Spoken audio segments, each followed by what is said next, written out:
रात को आती रात परेशान करती, पूरी रात भर सोने नहीं देती, परेशान करती बहुत ज़्यादा। बोला मेरी मम्मी ठीक थी, ये भाई इन्होंने क्या करा, ये है हॉस्पिटल में कैसे तबीयत खराब, कहाँ गई मेरी मम्मी, ऐसे परेशान कर। हाँ छोटी वाली पूरा, हाँ उठ अचानक उठती है, उसके बाद सोती नहीं, तब रात भर पूरी रात मम्मी करती, कभी मम्मी मम्मी बोलती, उसके बाद बोलती है कि मम्मी कहाँ गई मेरी, ये है सो है, परेशान रोती रहती हूँ रात भर, पूरी रात भर रोती रहती। पहले ठीक हो, खाना भी खा रही ढंग से, खाना भी नहीं खा रही पाती, पूरी सूख गई वैसे वो।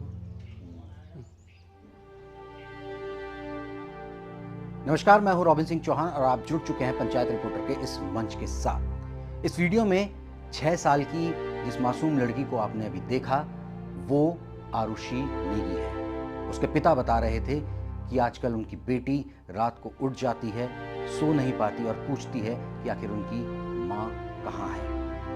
वो अपने दोस्तों के साथ खेलने भी नहीं जा पाती, वो खाना भी नहीं खा रही है और अकेले में रोती रहती है। हमेशा उसकी आंखें आंसुओं से भरी हुई रहती है। बलबीर सिंह नेगी, जो कि आरुषि के पिता हैं, वो चमोली जिले के, उत्तराखंड के चमोली जिले के गैरसैंण ब्लॉक की खंसर घाटी के नैल गांव के रहने वाले हैं। आरुषि उनसे पूछती है कि उनकी मां कहां है, लेकिन आरुषि को ये कोई कैसे बता पाएगा कि उसकी मां अब कभी नहीं लौटेगी। उसकी मां अब उसके लिए कभी खाना नहीं बनाएगी, ना ही अब कभी स्कूल के लिए तैयार करेगी, ना ही कभी वो उसे गोद में उठाएगी, ना ही अपने हाथों से खाना खिला पाएगी, क्योंकि उसकी मां अब इस दुनिया में नहीं है। 7 महीने की गर्भवती धनौली देवी इस दुनिया में नहीं है। गैरसैंण से हल्द्वानी उन्हें ले जाया गया और हल्द्वानी में उनकी मौत हो गई। 26 फरवरी की आधी रात को अचानक, जिस समय बलबीर सिंह नेगी घर पर नहीं थे, मजदूरी करने कहीं और गए हुए थे, धनौली देवी की तबीयत खराब होती है। पड़ोसी 108 एम्बुलेंस को बुलाते हैं। 108 एम्बुलेंस आती है और नज़दीकी सामुदायिक स्वास्थ्य केंद्र चौखटिया में उनको ले जाती है। वहाँ से उनको रेफर कर दिया जाता है रानीखेत के लिए। रानीखेत में एक बार फिर 108 एम्बुलेंस को बदला जाता है और वहाँ से उनको रेफर किया जाता है हल्द्वानी के लिए, और हल्द्वानी में धनौली देवी की मौत हो जाती है। सर ऐसा हो कि उसकी तबीयत कुछ नहीं थी, संडे के दिन की बात थी, शाम को अचानक पेट में दर्द हुआ हल्का से। उसके बाद यहाँ से 108 को फ़ोन करा, 108 बहुत लेट पहुँची। उसके बाद यहाँ से उठाकर चौकटे ले गए। चौकटे में पता नहीं क्या करा उन्होंने, चौकटे से उन्होंने रेफर कर दिया वहाँ रानीखेत को। रानीखेत से सीधा उन्होंने हल्द्वानी सुसरती में कर दिया। वहाँ कोई नर्स नहीं है, ना डॉक्टर है, ना कुछ है, मेडिकल कॉलेज की लड़कियाँ हैं वहाँ पर सेकेंड, जो कि वहाँ जाने के बाद कोई इलाज उसका हुआ नहीं। उन्होंने भी ऑपरेशन करा उनका। ऑपरेशन करने के बाद बच्चा बाहर निकालने के बाद फिर टाँका लगा दिया। टाँका लगाने के बाद फिर उसका ऑपरेशन, टाँका खोला, टाँका खोलने के बाद फिर बच्चादानी निकाला उसको दोबारा से, और उसके बाद फिर उल्टा मेरे से ब्लड मंगा रहे, खून जो है था वो मंगा रहे हैं उल्टा। 7 महीने था, कोई तबीयत खराब कुछ नहीं था। मैंने डॉक्यूमेंट पूरा बना रखा था उसका, यहीं बाहर से बनाया था मैंने। चौकटे गया तो चौकटे में कोई वो नहीं था उसका कि कुछ तबीयत खराब हो, कुछ हो, कोई कुछ नहीं था। पूरा रात चौकटे वालों ने वो करा खराब। धनौली देवी की मौत ये बताती है कि हमारे स्वास्थ्य व्यवस्था पहाड़ों में कितनी लचर है। गैरसैंण से हल्द्वानी की दूरी 164 किलोमीटर है। लगभग 6 घंटे का समय गैरसैंण से हल्द्वानी पहुंचने में लगता है। इसके अलावा आप समझ सकते हैं कि चौखटिया सामुदायिक स्वास्थ्य केंद्र में और रानीखेत के अस्पताल में कुछ समय लगा होगा। मान लें 1 घंटा, तो लगभग 7 घंटे धनौली देवी प्रसव पीड़ा से जूझती रही, और इस दौरान उसके साथ थी 108 में बैठी हुई उसकी सबसे बड़ी बेटी, जिसकी उम्र महज 12 साल की थी। वो हल्द्वानी पहुंचती है और पति के आने से पहले ही उसकी मौत हो जाती है। लेकिन ये जो दूरी है, ये जो देरी है, सड़क नापने की 108 एम्बुलेंस की हल्द्वानी से, गैरसैंण से हल्द्वानी पहुंचने की नहीं है। देरी 108 एम्बुलेंस ने मरीज तक पहुंचने में भी लगाई। बलबीर सिंह नेगी बताते हैं कि जब 108 एम्बुलेंस को फोन किया गया, उसकी 1 घंटे की देरी के बाद वो एम्बुलेंस मरीज तक पहुंचती है। और ऐसा नहीं है कि मरीज के पहुंचने के बाद वो सरपट दौड़ने लगी हो, नहीं दौड़ पाई ये 108 एम्बुलेंस। क्यों?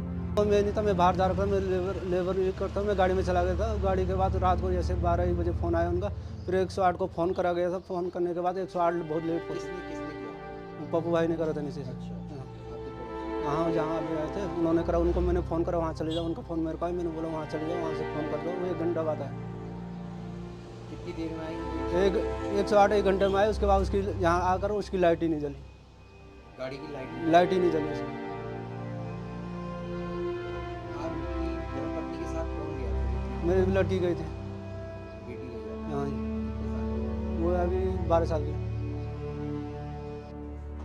लेकिन इस पूरी घटना के घट जाने के बाद आज तक न कोई जनप्रतिनिधि उनसे मिलने आया है, ना ही स्वास्थ्य विभाग का कोई कर्मचारी या अधिकारी उनके पास मिलने आया है। हाँ, मैथान अस्पताल से एक फोन जरूर बलबीर सिंह नेगी के पास आया, जिस उनमें कोई नहीं आया। खाली हॉस्पिटल से एनएम का उनका फ़ोन आया था मेरे को, घर में आ रहे, बोला हमारी टीम घर में आ रहे हैं। मेरे घर में आने की जरूरत नहीं है। क्यों आना चाहते हैं? कि ये कागज़ हमने जो टिकट को यहाँ हॉस्पिटल में नहीं लगाए, घर में जाकर वो कागज़ सुधार दें। अब क्या सुधार के क्या फ़ायदा उनको, वो कागज़ सुधार के जब उन्होंने पहले ही वहाँ मना कर दिया था। यहाँ से हॉस्पिटल से मना कर, मैं टिकट नहीं लगाता यहाँ पर, जहाँ तुम्हारा हॉस्पिटल है वहीं जाओ। यहाँ से आदमी मायथान में रहता तो यहाँ से निकल जाएगा वो टिकट लगाने। उत्तराखंड में था तो कागज़ वो बोला था, मेरे को बोल लेते हो कि जो टिकट का कागज़ होता है उसको मतलब कोई कर्मचारी आएगा हमारे, उन्हें मत दिखाना, वो कागज़ को मत दिखाना, ऐसे बोलना कि मैंने जला दिया। मैं क्यों जलाऊँ उसे? ये फ़ोन आया था उनका। हाँ जी। टीके क्या था उसमें ऐसा? टीके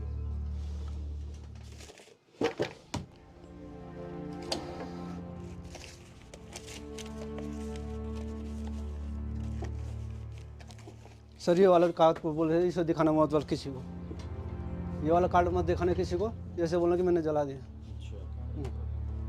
क्या इसमें है क्या ऐसा? ये टिका लगा रखा था ना उन्होंने, जैसे ये उन्होंने ये क्या ना मंजू देवी ने लगाए थे, ये अल्मोड़ा की है। ठीक है, ये लोकल बंदे हैं यहाँ के, उन्होंने मना कर दिया था टिका वो लगाने से, टिका लगाने। हाँ जी, दिन में ये टिका लगता उनका महीनों का लगता है, जैसे 3 महीना 1 महीना ऐसे टिका लगता, मना कर दिया था। ये मंजू देवी है, उनका कमरा था बगल में, उन्होंने तक कमरे में आकर ये कार्ड बनाए कमरे में बनाए, वहाँ टिका लगाया कमरे में। हाँ, इसको बोला दिखाना मत बोला उन्हें। स्वास्थ्य विभाग की लचर व्यवस्थाओं के कारण धनौली देवी आज अपने परिवार के साथ नहीं है। आरुषि आज अपनी साधारण जिंदगी नहीं जी पा रही है। वो अपना बचपन, उसके बचपन पर बुरा प्रभाव पड़ा है। वो न खेल पा रही है, न अपने साथियों के साथ हंस पा रही है। वो सिर्फ गुमसुम बैठी है, दिन भर अपने पिता के साथ गुमसुम उनकी दुकान पर बैठी रहती है। उसके पिता उसे अकेले नहीं छोड़ते, क्योंकि अकेला अगर छोड़ा जाए तो वो रोने लगती है, पूछने लगती है कि उनकी माँ कहाँ है। लेकिन इस सब का जिम्मेदार आखिर है कौन है धनौली देवी की मौत का जिम्मेदार? यहाँ का कुछ नहीं है सर, कुछ नहीं। यहाँ ना डॉक्टर है, डॉक्टर उसके बाद भेजा गया यहाँ पर आजकल। अब कोई यहाँ पूछता कुछ ही नहीं है। 108 घटना के बाद यहाँ डॉक्टर आया। हाँ, उसके बाद अब यहाँ हॉस्पिटल में भेजा गया था। उसके बाद यहाँ पर कोई डॉक्टर वो नहीं है, कुछ नहीं है। लोकली बंदा रखा उन्होंने, एनएम फंडम जो भी रखा लोकली रखा। वो कोई दुख न बाहर कुछ नहीं करे। रात को जाओ उनके पास, कोई उठने को हॉस्पिटल में कोई साधन ही नहीं है। वो लोग कोई नहीं ना, 108 का कोई साधन नहीं था। करो फ़ोन करो तो आ रही है 1.5 घंटे में, तब आदमी। हमारी सरकार बड़े बड़े दावे करती है उत्तराखंड को नंबर 1 के पायदान पे लाने की भारत में, लेकिन जब हम एक मूलभूत सुविधा एम्बुलेंस की सही तरीके से, स्वास्थ्य की एक गर्भवती महिला को हम बचा नहीं पाते, तो हम किस तरीके के बड़ी बड़ी बीमारियों से लड़ने के दावे कर सकते हैं। अब एक दिलचस्प बात आपको मैं बताता हूं। 26 फरवरी की ये घटना है और इससे ठीक 10 दिन पहले 15 फरवरी को हमारे प्रदेश के स्वास्थ्य मंत्री धन सिंह रावत और हमारे प्रदेश के मुख्यमंत्री पुष्कर सिंह धामी, पौड़ी गढ़वाल संसदीय सीट के सांसद तीरथ सिंह रावत और इसके अलावा स्थानीय विधायक नंदा गौरा महोत्सव बेटी बौरी आवा उत्तराखंड तय अग्ने बढ़ावा कार्यक्रम में गैरसैंण से महज 50 किलोमीटर दूर गौचर में थे, जहां वो बड़े बड़े दावे कर रहे थे। मुख्यमंत्री ने तो ये भी कहा कि वो जब भी चमोली आते हैं, यहाँ की महिलाएं, यहाँ की मातृशक्ति उन्हें वही सम्मान देती है। इस कार्यक्रम में रोड शो निकाला गया, जहाँ पर महिलाओं पर फूल मालाएं, फूल की बौछार मुख्यमंत्री कर रहे थे। स्वास्थ्य मंत्री दावा कर रहे थे कि गैरसैंण में एक अस्पताल खोला जाएगा। 400 करोड़ की योजनाओं का शिलान्यास यहां से हुआ और प्रधानमंत्री का जो संकल्प है, सबका साथ, सबका प्रयास, सबका विकास, उस संकल्प को आगे बढ़ाने की बात की जा रही थी इस मंच से। लेकिन उसके ठीक 10 दिन बाद धनौली देवी की मौत हो जाती है। उसे 7 से 8 घंटे का इंतजार करना पड़ता है इलाज के लिए। ऐसा क्यों है, ये एक बड़ा सवाल है। और सबसे बड़ी बात तो यह है कि आज इन चुनावों में ये मुद्दा है ही नहीं। स्वास्थ्य सुविधाएं इन चुनावों में, इस लोकसभा चुनाव में मुद्दा है ही नहीं। कोई भी पार्टी इस पर बात नहीं कर रही है, कोई भी प्रत्याशी इस पर बात नहीं कर रहा है। सब उलझे हुए हैं इस बात को लेकर कि कौन दिल्ली वाला है और कौन मुंबई वाला है। लेकिन ऐसा ही चलता रहा तो धनौली देवी, उत्तराखंड में कई धनौली देवी की मौत का सिलसिला थमने का नाम नहीं लेगा।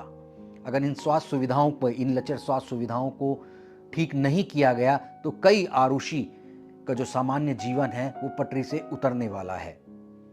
इन जो गौचर में जो कार्यक्रम हुआ उसमें लाभार्थियों को सम्मानित किया गया, उनको चेक बांटे गए, लाभार्थियों, अलग अलग योजनाओं के लाभार्थियों को उनको इकट्ठा किया गया, वहां पर उनको चेक बांटे गए। लेकिन पीड़ित जो परिवार है उसके पास भी सरकार को जाना चाहिए था, लेकिन कोई भी प्रतिनिधि सरकार का, ना स्वास्थ्य विभाग का उन तक पहुंचा। बड़ा सवाल ये है कि आरुषि जो सवाल पूछ रही है कि उसकी मां कहां है, इसका जवाब हमारे सरकारी सिस्टम को देना चाहिए, स्वास्थ्य मंत्री और मुख्यमंत्री को देना चाहिए। नमस्कार।